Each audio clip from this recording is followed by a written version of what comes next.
We can add different properties to this, including repeaters, pucker and bloat, etc., etc. Let's go ahead and add a pucker and bloat.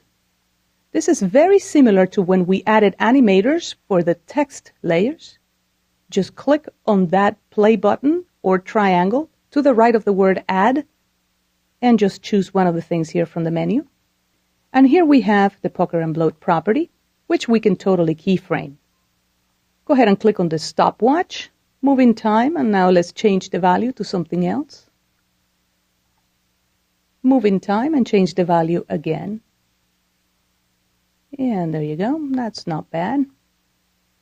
You can just repeat this over and over and over again. I'll just select the keyframes and copy them. Control or Command C, and let's just paste it a couple of times. And let's end the work area somewhere around here. Let's run preview. Not bad. Let's go ahead and expand the work area bar to the length of the entire composition. You can do that easily by just double-clicking it. Let's go ahead and add a repeater. When you add a repeater or you add any of these animation parameters, you can expand it here, and you can change the properties of that. Go ahead and lower this so we can see it a little bit better.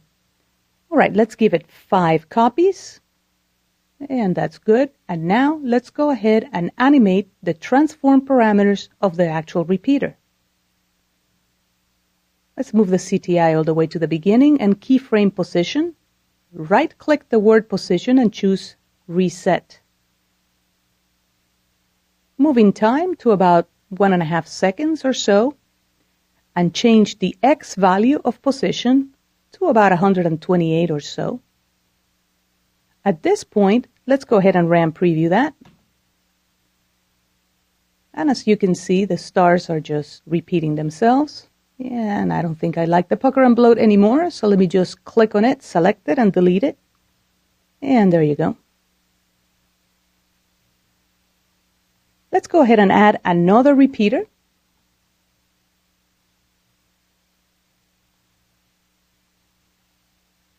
And let's change the number of copies to maybe 6. And let's keyframe the transform parameters of this second repeater. Go ahead and keyframe position, right-click the word position and reset.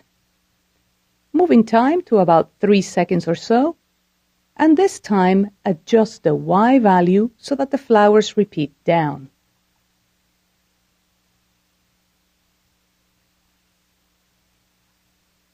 And let me adjust this a little bit so we can see it better. There you go. Let's also adjust the scale values of this repeater. So use your J key to navigate to the earlier keyframe. And let's go ahead and keyframe scale and rotation. Now press the K key on your keyboard, and that navigates to the next keyframe. And now let's make these a little bit smaller. And let's rotate them.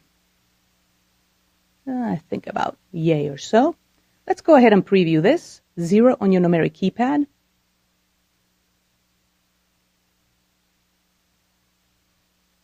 That's good, maybe a little bit fast, so we can move these keyframes a little bit more to the right.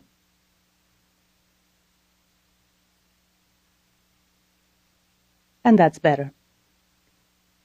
Next, I'd like to show you how to create variations on this animation. Go ahead and select the layer and press the letters UU. And this will show you any property that was changed from default, whether it was keyframed or not. Let's go ahead and select all of these properties. Just do a marquee selection. And now click on Brainstorm. Brainstorm creates many temporary random values on the selected properties.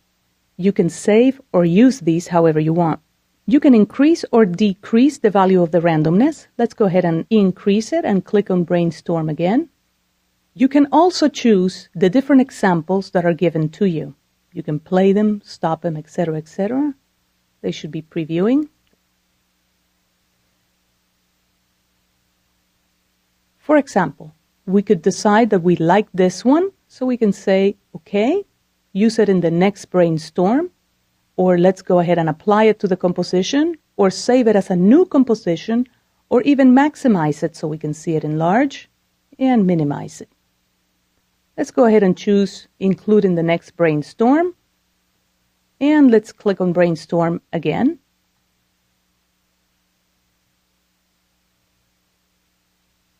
And suppose we like this one. Let's go ahead and click on this icon, Apply to Composition. And now everything that you did got turned into that new animation.